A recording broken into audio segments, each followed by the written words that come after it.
പിതാവിൻ്റെയും പുത്രൻ്റെയും പരിശുദ്ധാത്മാവിൻ്റെയും നാമത്തിൽ ആമേൻ. യേശുവിനാൽ സ്നേഹിക്കപ്പെട്ടവരെ, ഞാൻ ചെറിയ ചിന്താശകലങ്ങൾ പങ്കുവെക്കുകയാണ്. ആത്മാവിൻ്റെ പ്രചോദനത്താൽ ഞാൻ കൊടുത്ത തലക്കെട്ട് നിങ്ങൾ കണ്ടു. ദൈവം പോലും നമ്മോട് കരുണ കാട്ടില്ല എന്ന്. അത് ഞാൻ പറയാൻ പാടില്ലാത്തൊരു വാക്കാണ്. ദൈവം എല്ലാവരോടും കരുണ കാട്ടും. അവൻ കരുണ സമ്പന്നനാണ്. എങ്കിലും നമ്മുടെ സഭയിലെ ഇന്നത്തെ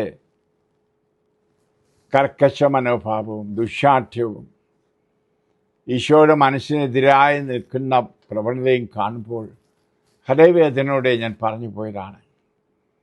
ഇപ്പോൾ ഇലക്ഷനൊക്കെ വരും. ഇലക്ഷൻ ഏത് പാർട്ടി ഭരിച്ചാലാണ് സഭയ്ക്ക് നല്ലതായിത്തീരുന്നത്, അത് വിവേചിച്ചറിയാൻ നോക്കുകയാണ്. പ്രിയപ്പെട്ടവരെ, ഏത് പാർട്ടി ഭരിച്ചാലും ക്രിസ്ത്യാനിയെ അവഗണിക്കും, ക്രിസ്ത്യാനിയെ മാറ്റി നിർത്തും, അവരെ വളർത്തുകയില്ല എന്ന് സത്യമായി ഞാൻ പറയുകയാണ്. ആര് ഭരിച്ചാലും കുമരന് കുമ്പിളിൽ കഞ്ഞി എന്ന് പറഞ്ഞതുപോലെ. അതെ, ഇപ്പോൾ ഇലക്ഷൻ സമയമാകുമ്പം സ്ഥാനാർത്ഥികളൊക്കെ പ്ലാസ്റ്റിക് ചിരിയുമായി സുന്ദര വാഗ്ദാനങ്ങൾ തന്നുകൊണ്ടുവരും. പിന്നെ അവരെയൊന്നും കാണില്ല. അവരുടെയൊക്കെ ഇഷ്ടം പോലെ അവർ പ്രവർത്തിക്കും. ഇന്നത്തെ നമ്മുടെ കേരളത്തിലെ, ഭാരതത്തിലെ ചുറ്റുപാടിൽ ഏത് പാർട്ടി ഭരണം വന്നാലും ക്രിസ്തുവിൻ്റെ അനുഗാമികൾക്ക് അനുകൂലമല്ല. എന്ത് ചെയ്യണം? പ്രിയപ്പെട്ടവരെ, ഞാൻ ഓർത്ത് പോവുകയാണ്. അത് ഞാനിത് പറയുമ്പോൾ അത് പലർക്കും വ്യത്യസ്തമായ അഭിപ്രായങ്ങൾ കാണും. അതായത്, ഇപ്പോൾ യുദ്ധം നടത്തുന്ന അമേരിക്കൻ പ്രസിഡൻ്റായ ട്രംപ് പോലും എന്ന് പറഞ്ഞാൽ ഏറെ പേർ അദ്ദേഹത്തെ വെറുക്കും. യുദ്ധം നടത്തുന്നു, കൊല ചെയ്യുന്നു എന്നൊക്കെ ശരിയാണ്. അത് നമുക്ക് വിധിക്കാൻ അവകാശമില്ല. കർത്താവിൻ്റെ പദ്ധതിയും പ്ലാനും എല്ലാറ്റിൻ്റെയും പിൻപിലുണ്ട്. പ്രിയപ്പെട്ടവരെ, എന്നാലും ഒന്ന് കാണാൻ കഴിയും. ഈ യുദ്ധസമയത്തും രാവിലെ പ്രാർത്ഥനാ ഗ്രൂപ്പുമായിരുന്നു പ്രാർത്ഥിച്ച്, ഗ്രൂപ്പിലെല്ലാവരും അവൻ്റെ ശിരസിൽ കവിച്ച് പരിശുദ്ധാത്മാവിന് വേണ്ടി പ്രാർത്ഥിക്കും. എല്ലാ ക്ലാസ്സുകളിലും പ്രസംഗങ്ങളിലും വിളിച്ചു പറയും, അമേരിക്ക യേശുവിൻ്റെ കീഴിലാണ്, യേശുവാണ് അമേരിക്കയുടെ ഭരണാധികാരി, യേശുനാമം മഹത്വപ്പെടട്ടെ വിളിച്ചു പറയാൻ ആ മനുഷ്യൻ ഇപ്പോഴും മടിക്കുന്നില്ല. അപ്പോൾ എന്നോട് നിങ്ങൾ ചോദിക്കും, അങ്ങനെയുള്ളവരാണോ ഈ ദുഷ്കൃത്യങ്ങളൊക്കെ ചെയ്യുന്നത് എന്ന്. പ്രിയപ്പെട്ട, നമ്മളെല്ലാം ദുഷ്കൃത്യങ്ങൾ ചെയ്യുന്നവരും പാപികളുമാണ്. എങ്കിലും അതെ, നമ്മുടെ അധികാരികൾക്കാർക്കും തന്നെ ഇത് പറയാൻ പറ്റുന്നില്ല. അതായത്, ഇന്ന് ക്രിസ്തുസഭ പീഡിപ്പിക്കപ്പെടുന്നു, കേരളത്തിലും ഭാരതത്തിലും ലോകം മുഴുവനും. അതിനാൽ യേശുവിൻ്റെ നാമത്തിൽ ഞങ്ങൾക്ക് രക്ഷയുണ്ട്, ഈശോ ഞങ്ങളുടെ പക്ഷത്തുണ്ട്, ഞങ്ങൾ ആരെയും ഭയപ്പെടുകയില്ല എന്ന് ധൈര്യപൂർവ്വം പറയാൻ പറ്റുന്നില്ല. അതിനുള്ള ഗട്സ് എന്ന് പറഞ്ഞാൽ നട്ടെല്ല് പോയിരിക്കണം. അതെ ഞാൻ പറയുന്നത്. ആ നട്ടെല്ല് എവിടെയാണ് പോയത്? അത് അവിടുത്തെ കൽപ്പന പാലിക്കാതിരിക്കുന്നതുകൊണ്ടാണ് നട്ടെല്ല് പോയത്. എന്താണ് അവിടുത്തെ കൽപ്പന? പരസ്പരം സ്നേഹിക്കുവിൻ. ഈയിടെ ഒരാളിനോട് പറഞ്ഞു, അച്ഛൻ ഏത് പ്രസംഗം പറഞ്ഞാലും ഇതേ ഉള്ളൂ പറയാൻ. ഉള്ളൂ മക്കളെ. അത് ഞാൻ കേട്ടിട്ടുണ്ട്. യോഹന്നാൻ ശ്ലീഹ പ്രായമായപ്പോൾ പല്ലക്കിൽ വെച്ച്, തോളയിൽ വെച്ച ശിഷ്യന്മാർ കാറ്റുകൊള്ളാൻ കടற்കരയിൽ പോകും. എല്ലാ സമയം ചോദിക്കും, ഒരു സന്ദേശം തരണമേ. അവരെ നോക്കി പുഞ്ചിരിച്ചു പറയും, നിങ്ങൾ പരസ്പരം സ്നേഹിക്കുവിൻ. 2-ാം ദിവസവും പറയും, 3-ാം ദിവസവും പറയും, 7-ാം ദിവസവും പറയും. ചിലപ്പോൾ അവൻ്റെ ശിഷ്യന്മാർ ചോദിക്കും, ഇതേ ഉള്ളൂ, വേറൊന്നുമില്ലേ എന്നും പറയും. ഇതും മതി, പരസ്പരം സ്നേഹിക്കുവിൻ. അതെല്ലാം അടങ്ങിയിരിക്കണം. പ്രിയപ്പെട്ടവരെ, ഇവിടെ നമ്മൾ ധ്യാനിക്കണം. നമ്മൾ ഇന്ന് വായിൽ നിന്ന് തുപ്പിക്കളയപ്പെട്ട ക്രിസ്ത്യാനികളാണ്. അതായത് യേശുവിൻ്റെ വായിൽ നിന്ന്, ദൈവത്തിൻ്റെ വായിൽ നിന്നും. നമ്മൾ വായിക്കുന്നില്ലേ വെളിപാട് പുസ്തകത്തിൻ്റെ 3-ാം അധ്യായത്തിൽ, നിനക്കാദ്യമുണ്ടായിരുന്ന സ്നേഹം നീ കൈവെടിഞ്ഞു. നിനക്ക് ആദ്യം ഉണ്ടായിരുന്ന സ്നേഹം എന്ന് പറഞ്ഞാൽ എനിക്ക് പ്രഥമസ്ഥാനം കൊടുത്ത് എന്നെ ആദ്യം സ്നേഹിക്കുക എന്ന മനോഭാവം വെടിഞ്ഞു. അനുദപിക്കുക, അല്ലെങ്കിൽ ദീപപീഠം അതിൻ്റെ സ്ഥലത്തുനിന്ന് നീക്കിക്കളയും. നിക്കലാവോസ് പക്ഷക്കാരുടെ ചെയ്തികൾ വെറുക്കുന്നു എന്ന് പറഞ്ഞാൽ കക്ഷി തിരിഞ്ഞ് വഴക്കായിരുന്നു. ആ സഭയൊക്കെ ഇന്ന് നാമാവശേഷമായതാണല്ലോ വെളിപാട് പുസ്തകത്തിൻ്റെ ആദ്യത്തെ അധ്യായങ്ങൾ വായിക്കുന്നത് 7 സഭകളെ പറ്റി. അപ്പോൾ 2-ാം അധ്യായത്തിൽ എടുത്തു പറയുകയാണ്, പക്ഷം തീർന്നു. ഇനി എത്ര പക്ഷങ്ങളാണ് നമുക്ക്? ഞാൻ പറയുന്നില്ല, നിങ്ങൾക്കെല്ലാം അറിയാം. വേദനയുണ്ട്. എന്തൊരു വിഭാഗിക ചിന്ത. അപ്പോൾ കർത്താവ് പറയുന്നത്, ദീപപീഠം എന്ന് പറഞ്ഞാൽ നിങ്ങൾ ലോകത്തിൻ്റെ ദീപമാകുന്നു, ഭൂമിയുടെ ഉപ്പാകുന്നു. അതിപ്പോൾ നമ്മൾ ഉറകെട്ടുപോയ ഉപ്പ്, കെട്ടുപോയ വിളക്കുകൾ. ആ വിളക്ക് കത്തിച്ച യേശുവിനെ സ്വീകരിച്ച കന്യകകളെയാണ് കർത്താവ് സ്വീകരിച്ചത്. ഇന്ന് ഉണക്കത്തിരിയായി കത്തിക്കാൻ എണ്ണയില്ലാത്ത ഹൃദയങ്ങളുമായല്ലേ ഈ എണ്ണയും അത് സ്നേഹവും ദൈവസ്നേഹവും തമ്മിൽ അർത്ഥമുണ്ട്.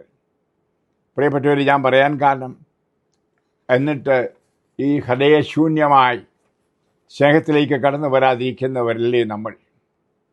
അതുകൊണ്ടല്ലേ നമ്മൾ തോറ്റുപോയതും.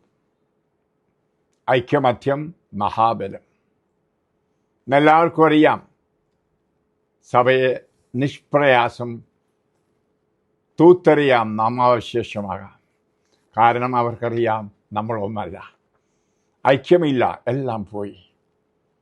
അത് നമുക്ക് പ്രിയപ്പെട്ടവരെ യേശുവിൽ ഒന്നായേ മതിയാവും. ഐക്യത്തിന് വേണ്ടി പ്രാർത്ഥിച്ചാൽ മാത്രം പോരാടണം എന്ന് ഞാൻ പറയും. ഞാൻ വെല്ലുവിളിക്കാണ് പ്രത്യേകിച്ച് യുവാക്കളെ.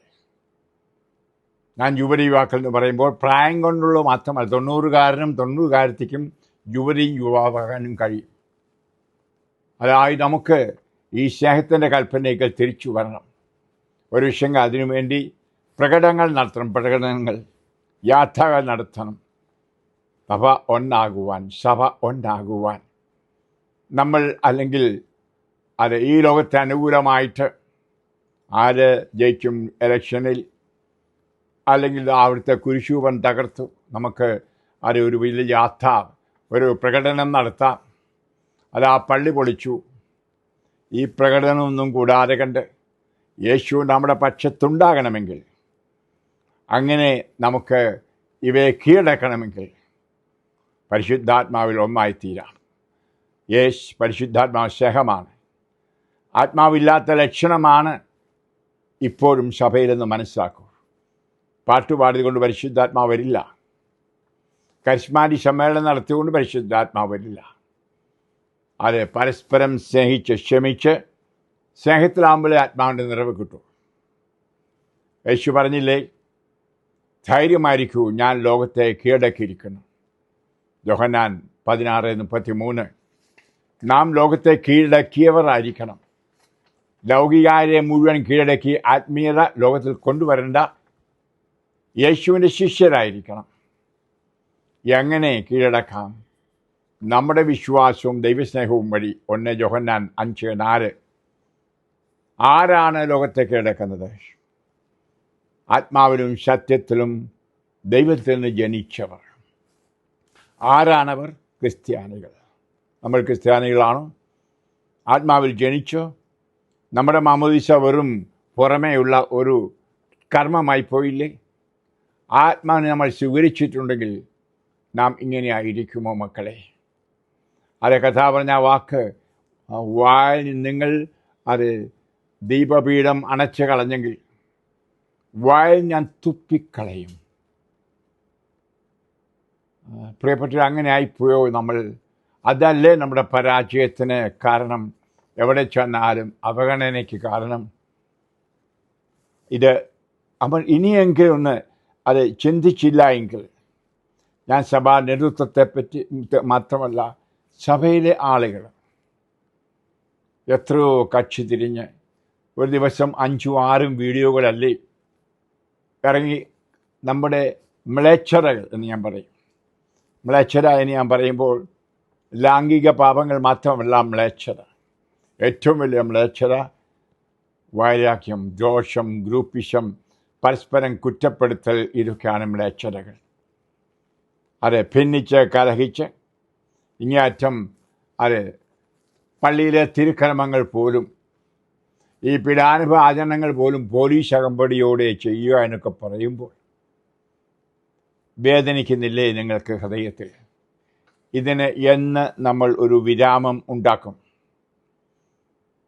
അത് നമുക്ക് ഇത് നട്ടല്ലോടെ യേശു കർത്താവാണെന്ന് വിളിച്ചു പറയണമെങ്കിൽ, യേശുവാണ് ജീവിക്കുന്ന ദൈവത്തിൻ്റെ പുത്രൻ എന്ന് വിളിച്ചു പറയണമെങ്കിൽ, ഞങ്ങളുടെ സഭ യേശുക്രിസ്തുവിൻ്റെ ശരീരമാണെന്ന് പറയണമെങ്കിൽ, നമ്മൾ അവിടുത്തോട് ഐക്യപ്പെട്ട് പരസ്പരം ഐക്യപ്പെട്ടും സ്നേഹിച്ചും മതിയാവും. സഹോദരനിൽ ദൈവത്തെ കാണാത്തവൻ, അതെ, ദൈവത്തെ കാണുന്നു എന്ന് പറയുന്നത് പച്ചനുണയാണെന്ന് യോഹന്നാൻ ശ്ലീഹാരനെ പറഞ്ഞ് നമുക്കറിയാം. എന്ത് മദ്രാമാ തമ്മിൽ പരസ്പരം കണ്ടുകൂടാ, അച്ഛന്മാർ തമ്മിൽ കണ്ടുകൂടാ ഗ്രൂപ്പ്, ജനങ്ങളും തിരിഞ്ഞിരിക്കുന്നു. ഈ ഗ്രൂപ്പിസം മുന്നിൽ നിന്ന് ഒന്നാകാൻ ഞാൻ ഇപ്പം വെല്ലുവിളിക്കുന്നത് യുവാക്കളെയാണ്. കണിശുമായിട്ട് അപ്പം കർത്താവ് നിങ്ങളോട് യുദ്ധം ചെയ്യാൻ കാണും. ഇന്നത്തെ ഈ അവഗണനയും മാറും. ഞാനതിനു വേണ്ടിയിട്ടല്ല ഇത് പറയുന്നത്. ഞാൻ ഒരു രാഷ്ട്രീയ പ്രസംഗമല്ല പറയുന്നത്. ഇന്ന് തമ്പുരാൻ നമ്മളെ കൈവിട്ടതുപോലെ അനുഭവം അത് തന്നെയാണ്.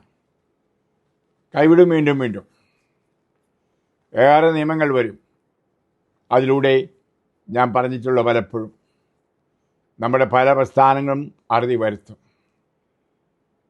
പ്രിയപ്പെട്ടവരെ, അതിന് കാരണം നമ്മൾ സ്നേഹമില്ലാതെ പോയി.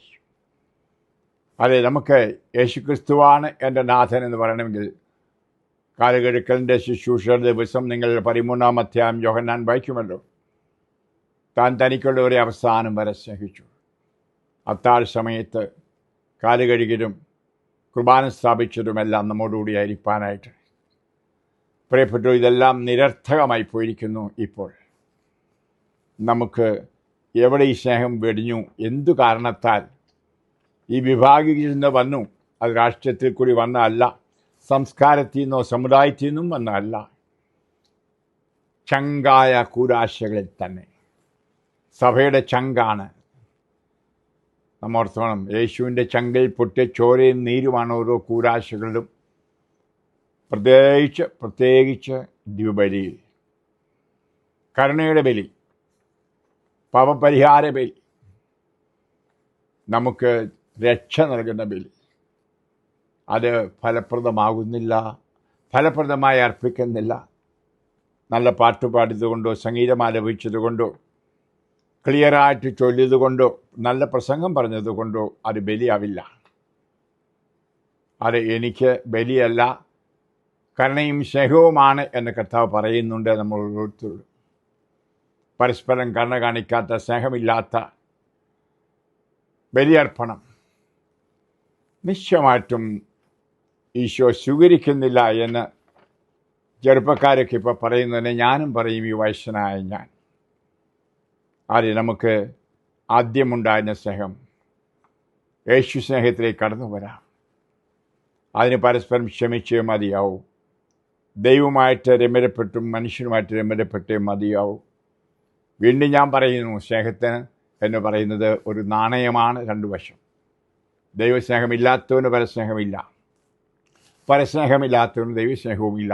എത്രമാത്രം പറഞ്ഞാലും അത് നമുക്ക് ഒരു മാറ്റമുണ്ടാകണം. ഇതെൻ്റെ അഭ്യർത്ഥനയാണ്. അതിന് കാരണമുണ്ട്, നമ്മുടെ ചുറ്റുപാട് മോശം. ക്രിസ്തീയത അതിഗുരുതരമായിട്ട് പീഡിപ്പിക്കപ്പെടുന്നു.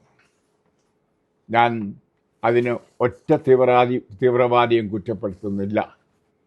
നമ്മളാണ് സ്വയം കുറ്റപ്പെടുത്തേണ്ടത്. എൻ്റെ പിഴ, എൻ്റെ വലിയ പിഴ എന്ന് നെഞ്ചത്തടിച്ച് കമന്ന് വീണ് കത്താണ്ട് പറയേണ്ടത്. എന്നിട്ടാണ് പരിശുദ്ധാത്മാവിനെ വിളിച്ച്, പരിശുദ്ധാത്മാവ് സ്നേഹമാണ്. റോമ അധ്യായം 5:5. ആത്മാവിലൂടെ സ്നേഹം നിങ്ങളിലേക്ക് ഒഴുക്കിയിരിക്കുന്നു. അങ്ങനെ സ്നേഹത്തിൽ രമ്യരപ്പെട്ട ഒരു സമൂഹമായി നമുക്ക് മാറാം മക്കളെ.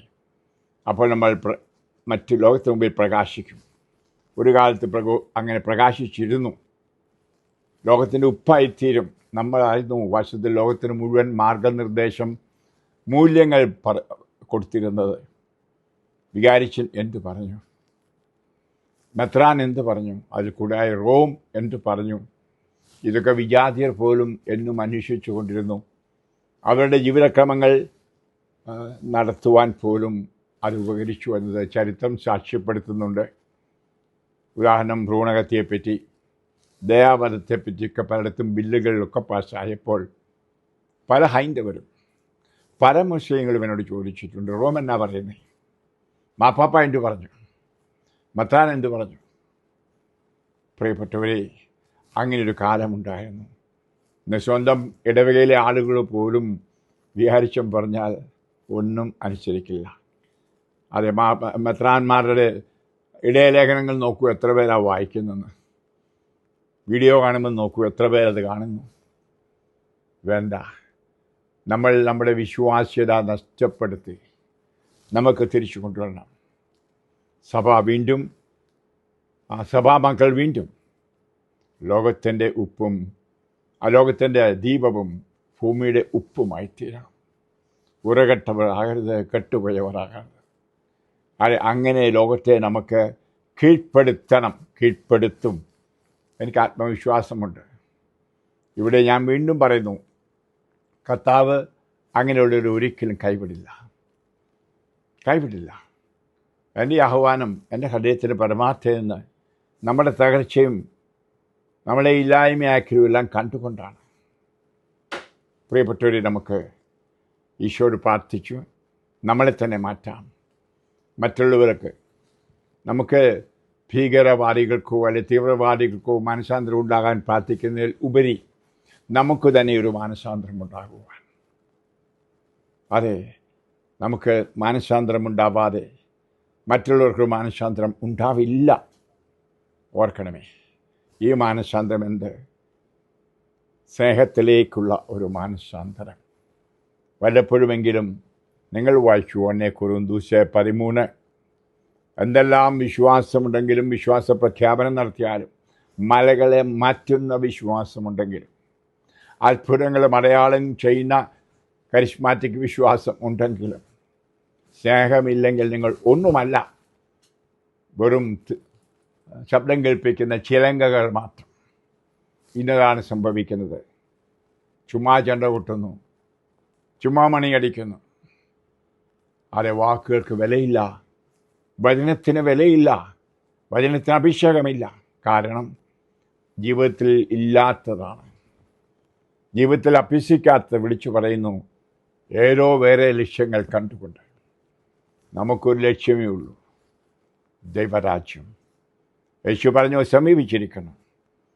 കർത്താവ് പറഞ്ഞു, നീ അതിവിദൂരത്തിലല്ല എന്ന് ആ യുവാവ് പറഞ്ഞപ്പോൾ, ഞാൻ കൽപ്പനകൾ പാലിക്കുന്നു. അപ്പോൾ പറഞ്ഞു, ദൈവരാജ്യം ഏറെ അകലെയല്ലെന്ന്. എന്ന് പറഞ്ഞാൽ നമ്മൾ ആരും ദൈവരാജ്യത്തെ കയറിയിട്ടില്ല, പുറത്ത് നിൽക്കുകയാണ്. അതെ, കർത്താവ് മുട്ടിക്കൊണ്ട് വാതിക്കലും. ദൈവരാജ്യം മരിച്ചു കഴിഞ്ഞുള്ള അനുഭവം മാത്രമല്ല, ഇവിടെയാണ്. നമ്മൾ ദൈവരാജ്യത്തിൻ്റെ സന്തതികളാണ്. നമ്മൾ സ്നാനം സ്വീകരിച്ചപ്പോൾ മുതൽ എന്ന കാര്യം മറക്കരുത്. ദൈവരാജ്യം നിന്നിലാണ്. ദൈവത്തിൻ്റെ ആസ്ഥാനം നിൻ്റെ ഹൃദയമാണ്. അവൻ നിന്നെ ഭരിച്ച് രാജാവായിട്ട് പരിശുദ്ധാത്മാവ് വഴി. അതുകൊണ്ട് ആ രാജ്യത്തിലെ ആ അവസ്ഥയിലേക്ക് നമുക്ക് കടന്നു വരാം. പുറത്ത് നിൽക്കാതെ ആ മുട്ടി വിളിക്കുന്നവന് ഹൃദയം തുറന്നു കൊടുക്കാം. ഈശോ നിങ്ങളെ അനുഗ്രഹിക്കട്ടെ. ഞാൻ പ്രാർത്ഥിക്കുന്നു. അത് ഇനിയും പ്രസംഗിച്ചാലും ഇതേപ്പറ്റി പറയാതിരിക്കത്തില്ല എനിക്ക്. മക്കളെ, പരസ്പരം രമ്യപ്പെടൂ, സ്നേഹിക്കൂ, കർത്താവിൻ്റെ ശിഷ്യരാകൂ. പിതാവിൻ്റെയും പുത്രൻ്റെയും പരിശുദ്ധാത്മാവിൻ്റെയും നാമത്തിൽ ആമേൻ. Praise the Lord. ഹല്ലേലൂയ.